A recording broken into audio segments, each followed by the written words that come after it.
Sin lugar a dudas, la mayoría de nosotros, los humanos, siempre estamos más pendientes de nuestros asuntos del día a día que por cuestionar nuestro pasado o futuro.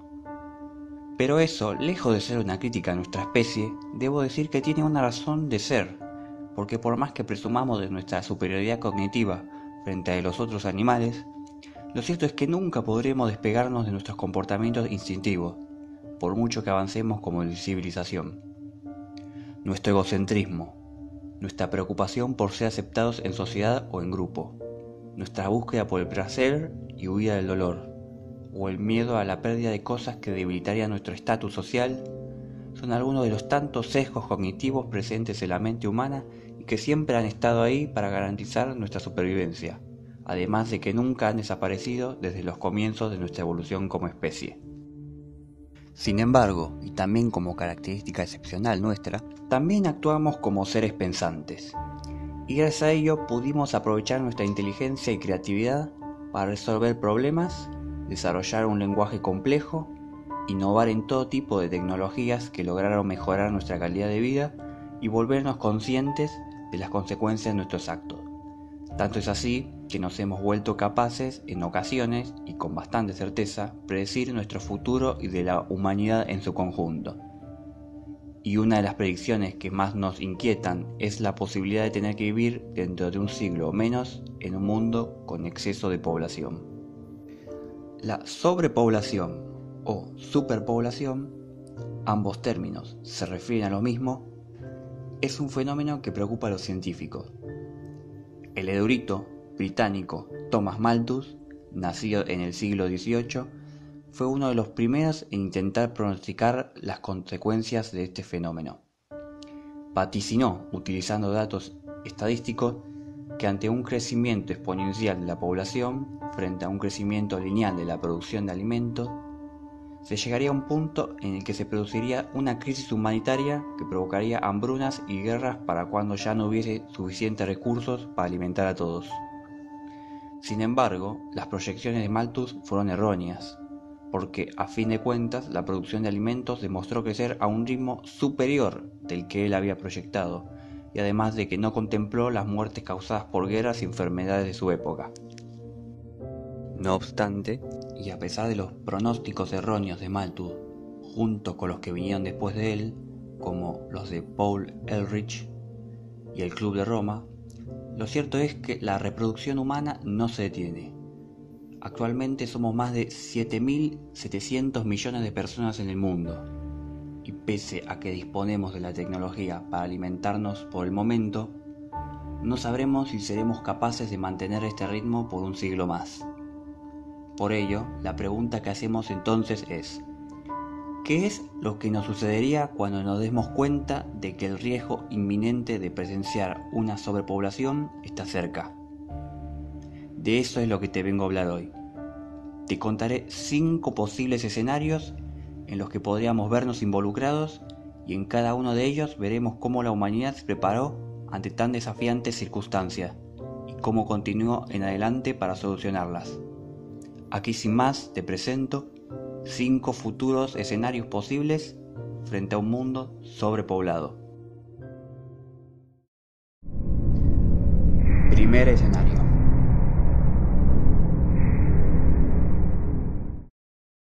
No debería ser ninguna sorpresa que cuando los problemas de la sobrepoblación comiencen a hacerse cada vez más notorios en nuestras sociedades, los gobiernos opten por tomar el toro por los cuernos para intentar evitar una crisis demográfica que podría llegar a mayores, a causa de una elevada tasa de natalidad en sus territorios que no para de crecer. Sin embargo, los costos de no haber detectado un problema a tiempo y de no haber tomado las medidas correspondientes en su momento pueden llegar a ser muy incómodos para la población. Y digo incómodos como eufemismo, ya que podrían llegar a ser de perfiles muy autoritarios. Para comenzar, una de las medidas que se impondrían sería una política que limitara el número de hijos que pueda tener una familia, estableciendo un número máximo de 1 o 2 dependiendo de la gravedad de la densidad poblacional. Una medida de este estilo nos recuerda a la famosa política del hijo único impuesta en China hace un poco más de unas décadas, pero que al final se abolió hace unos años cuando los índices de natalidad de dicho país comenzaron a disminuir. Otra de las medidas que estarían en las agendas nacionales sería la instauración de esterilizaciones y abortos forzados. Estas se llevarían a cabo en caso de que las autoridades de los distritos de algunos países no pudiesen controlar la natalidad en las zonas en las que gobiernan. Y cuando me refiero a que no pudiesen controlar, me refiero también a que tampoco puedan garantizarle seguridad o justicia. Para los más avispados, me refiero a que la imposición de estas prácticas sería una medida que se aplicaría principalmente en las zonas más pobres. Y debo decir que por más crudo que suene esto, es completamente previsible que suceda, sobre todo si los países menos desarrollados no logran resolver sus problemas de desigualdad a tiempo y se vean comprometidos a reducir sus índices de natalidad, impidiéndole la procreación de los sectores más desfavorecidos de la sociedad, a causa de poca o nula educación sexual y de planificación familiar. Y si algo de esto te suena haberlo oído de algún lado, déjame decirte que efectivamente ya se ha aplicado esta práctica anteriormente. Las esterilizaciones y abortos forzados fueron muy comunes durante la India y Pakistán del siglo pasado. Sin duda, la aplicación de estas medidas podrían resultar extremadamente invasivas para las personas que decidan formar una familia. Sin embargo, ni de lejos resultaría tan disparatado como los demás escenarios que veremos más adelante. Escenario número 1. Segundo escenario.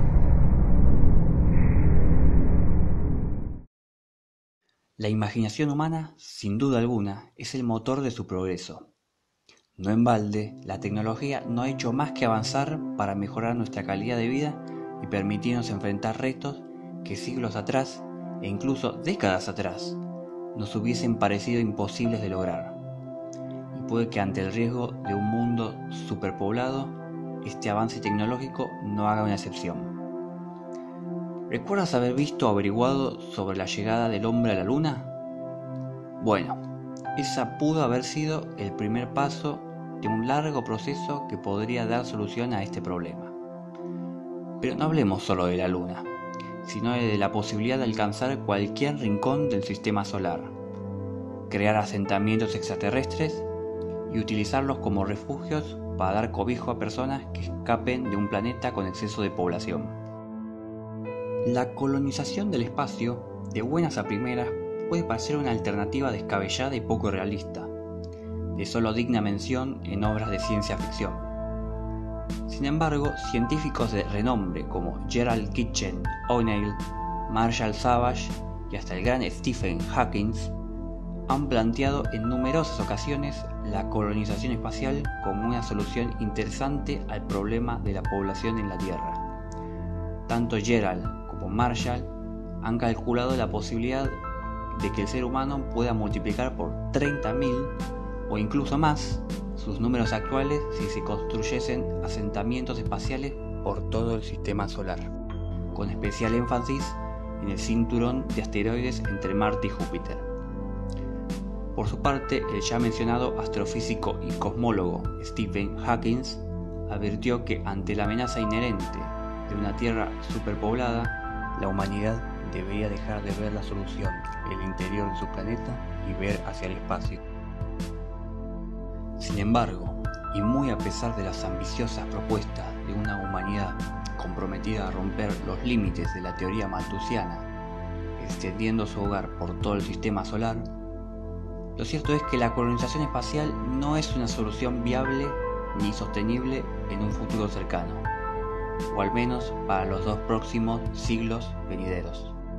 Pero además, la alternativa espacial tiene otro inconveniente adicional: no solucionaría el problema de raíz. A lo que me refiero es que la idea de enviar grandes cantidades de personas al espacio no tiene en cuenta que, a un plazo indefinido, eventualmente colmaría al sistema solar de la presencia humana, al igual de como sucedería en la Tierra. Icónicos autores de ciencia ficción como Isaac Asimov y Carl Sagan se han expresado en contra de la idea de la colonización como solución a la sobrepoblación, dada la impracticabilidad de llevar a cabo ese proyecto. Otro novelista y científico, el reconocido Arthur Clarke, famoso por su obra 2001, Odisea en el espacio, también dio su opinión a tal propuesta y sentenció: la batalla de la población debe ganarse aquí, en la Tierra. Y debo decir que personalmente comparto su visión en parte, porque como ya he explicado en el escenario anterior, la mayor causa de la amenaza de una sobrepoblación es una elevada tasa de natalidad que no se compensa con la tasa de mortandad. Si como especie no conseguimos equilibrar aquellas cifras, ninguna propuesta será sostenible a largo plazo. Escenario número 2.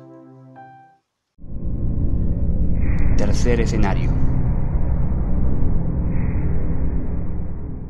El etólogo e investigador estadounidense John B. Calhoun fue un gran estudioso de la densidad poblacional y cuyas obras ganaron reconocimiento mundial a causa de sus interesantes conclusiones. Y sin dudas, uno de sus proyectos más famosos fue su emblemático experimento denominado Universo 25, cuyos resultados emitieron una sombría advertencia a la humanidad si ésta no cesa su crecimiento demográfico. En dicho experimento se estudió cómo evolucionaba una pequeña comunidad de ratas en un espacio muy reducido, pero con cantidades inagotables de alimento y agua. Los resultados fueron una comunidad desproporcionadamente enorme de estos roedores, invadidos por el estrés de tener que compartir un espacio disponible cada vez más pequeño, hasta tal punto de verse involucrado en constantes peleas, además de una creciente pérdida de interés de continuar engendrando nuevas crías que ofrecer protección a las ya presentes. ¿Captas lo que te estoy intentando transmitir con esta anécdota científica? Lo cierto es que en situaciones extremas, el ser humano no se comportaría muy diferente a un animal que intenta por todos sus medios sobrevivir. ¿Qué crees que pasaría si las políticas de natalidad del primer escenario que expliqué en este video no fuesen suficientes o si se ha decidido no aplicarse en absoluto? Además de que tampoco la humanidad pudo lograr avanzar lo suficiente como para emprender viajes espaciales. Los conflictos sociales no tardarían en alzarse y una sucesión de guerras por los recursos del planeta estallarían en consecuencia. Inevitablemente en este desolador panorama serán muy pocos los que podrán quedarse con la victoria y, en consecuencia, las hambrunas masivas estarán a la orden del día. Este será el lamentable caso en que la naturaleza se encargará de ajustarnos a nosotros, a nuestra especie, como si nos tratásemos de las ratas del experimento de John B. Calhoun. Y todo ello a causa de una humanidad que actuó con negligencia y trató con indiferencia el posible riesgo de que nuestras sociedades pudiesen colapsar. Escenario número 3. Cuarto escenario.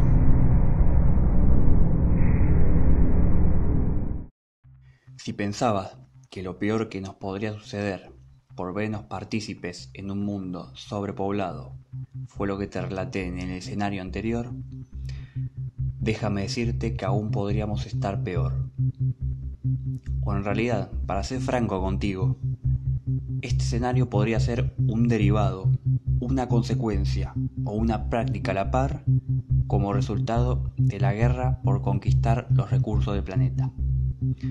No debería ser muy difícil intuir que luego de que cesen los conflictos, comiencen a instaurarse desafortunadas pero necesarias dictaduras en todo el mundo para poder mantener al margen a la población y así evitar nuevos conflictos.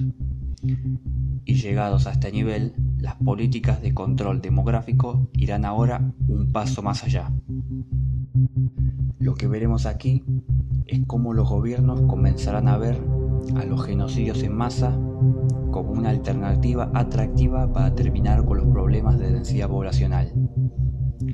En estas instancias hablamos de un mundo ya de tintes orwellianos donde la garantía de los derechos humanos ha sido completamente destruida y que las acciones para preservar a la especie están ahora por encima del respeto por el individuo.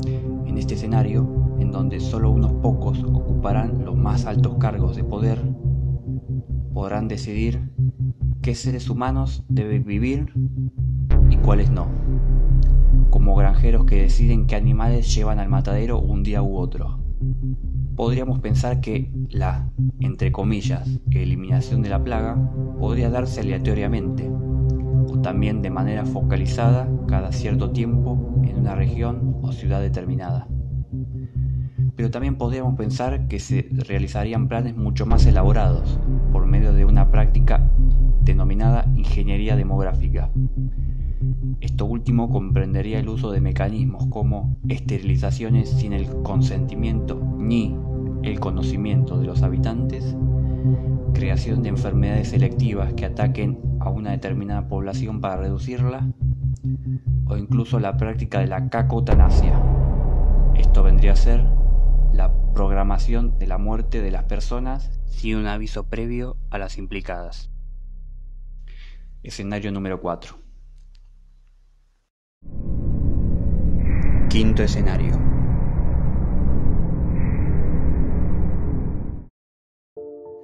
Hasta este punto del video, puedo comprender si empieza a invadirte un sentimiento de incertidumbre, preocupación e intranquilidad, a causa de haberte enseñado tantos escenarios sombríos que le deparan a la humanidad. Sin embargo, me veo obligado a terminar este top con un tono más esperanzador, para recordarte que aún podemos hacer algo para cambiar nuestro destino. Con intención de hacer un contraste a la temática de este video, debo mencionar que a quienes sostienen que el riesgo de sobrepoblación es un mito, que es una mera falacia alarmista para manipular el comportamiento de las personas. Y si bien hasta cierto punto encuentro argumentos bastante convincentes que defienden bien esta postura, como por ejemplo que toda la población mundial reunida en un vecindario ocuparía tan solo un territorio similar al estado de Texas, o que el crecimiento de la población mundial muestra ya tendencias a la baja. Me niego a aceptar, sin embargo, de que no es necesario tomar ninguna medida al respecto, porque aquí hay presentes otras problemáticas de fondo que se pasan por alto. Te pido por favor que observes este mapa. Si te fijas bien en la distribución de las tasas de natalidad, notarás que estas son mayores en los países en vías de desarrollo, como la mayor parte de África y oeste de Asia, que en los países desarrollados, como Australia, Estados Unidos, Asia Oriental y la mayor parte de Europa. ¿A qué se deben estas grandes diferencias?, te preguntarás. Suelen ser variadas las causas que separan a estos dos mundos, pero de entre ellos destaca un factor capital, y es el grado de educación y formación académica de sus habitantes. ¿Cómo lograríamos entonces mejorar el nivel de educación en los países en vías de desarrollo? Para ello sería necesario la creación de un organismo competente que garantice el acceso a una educación universal de calidad. ¿Y de qué serviría el poder acceder a esta educación universal? Déjame explicarte. Una mujer con acceso a educación sexual tiene muchísimas menos posibilidades de quedar embarazada que una mujer sin este acceso. Políticas de planificación familiar enseñan también, con buenos resultados, los momentos para traer niños al mundo, en qué cantidad y en qué contexto social, económico y personal dentro de una familia.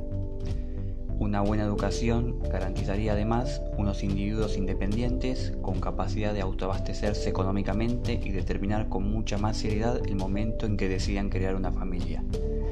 Y esto no acaba aquí. Una buena educación reduciría a su vez la posibilidad de elegir erróneamente a los representantes que gobiernan en cada país, evitando aquellos que estén más preocupados por su permanencia en el poder que por garantizarle una vida digna a sus habitantes. Es importante quitarnos la venda de los ojos ante este hecho, porque muchos de nosotros responsabilizamos a los países desarrollados por muchos de los impactos ambientales causados por su crecimiento económico. Pero lo cierto es que muchas de las personas que nacen y crecen en las zonas de alta natalidad terminarán optando por emigrar a los de natalidad estable en búsqueda de un futuro mejor. Y si los números de nacimientos no cesan en las naciones subdesarrolladas, las emigraciones podrían provocar una saturación en las infraestructuras de los países que los acogen. Y para cuando se establezca que ya no pueden ingresar más inmigrantes en los lugares que los reciben, la sobrepoblación en los países desarrollados se extenderá como un efecto dominó que llegará tarde o temprano también a los países en vías de desarrollo. Por ello, y queriendo hacer énfasis, cuando una educación de acceso universal llegue a la mayoría de los rincones del planeta, recién en estas circunstancias habrá un antes y un después, un punto de inflexión en donde cada ciudadano del mundo le urgirá la necesidad de cambiar y comprometerse al progreso. Con eso ya cubierto, a medida que las naciones en vías de desarrollo prosperen y su calidad de vida aumente, su tasa de natalidad recién entonces comenzará a descender. Pero también, por su parte, las naciones desarrolladas no tienen por qué quedarse de brazos cruzados mientras las demás normalizan su situación socioeconómica. Aprovechando su ventaja tecnológica, podrían llevarse a cabo en estas proyectos de urbanización sofisticados para crear ciudades con las infraestructuras necesarias que podrían albergar poblaciones de hasta 100 millones de habitantes y sin problemas de escasez ni falta de servicios públicos, como por ejemplo ya lo ha conseguido con éxito países como Japón con su capital Tokio, ciudad que posee más de 37 millones de habitantes y en aumento. Esto es importante, ya que la concentración de población en espacios limitados contribuirá enormemente a reducir el impacto ambiental generado por el hombre, además de una gestión muchísimo más eficiente de los recursos. Cuando se compruebe la eficiencia de estas construcciones, no se tardará mucho en que se imiten en las demás partes del mundo. Y esto sería solo el principio.